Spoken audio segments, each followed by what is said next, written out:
So my name is Joel Sauder. I'm a wildlife biologist with the Idaho Department of Fish and Game.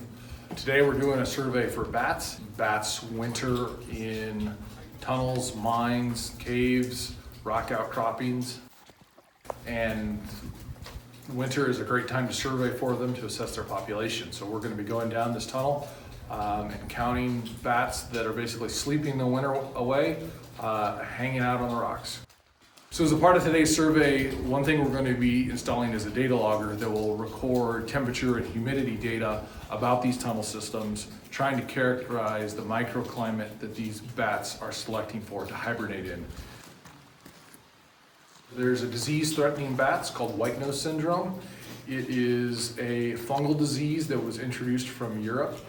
It has dramatically impacted bat populations in the east. This is a mixed colony of bats. We have multiple bat species here. One species that we know for sure is in this tunnel system is Townsend's big-eared bat.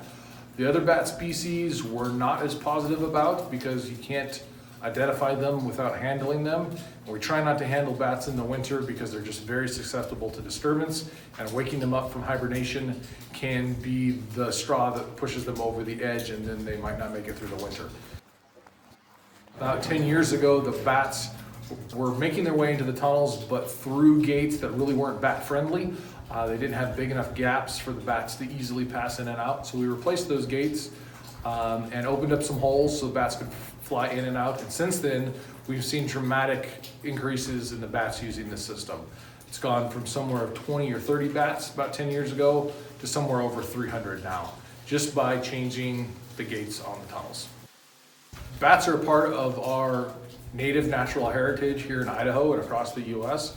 They're one that's underappreciated because they're active mainly at night. But bats are pretty remarkable creatures, from being able to fly around at night to the number of bugs that they eat, which is basically free insect control for us, that has been valued by some scientists as somewhere between $5 and $50 billion across the U.S. Bats provide a lot of ecosystem resources that are to our benefit. And so caring about bat populations, preserving them where we can, making sure that they can coexist is a great thing for us.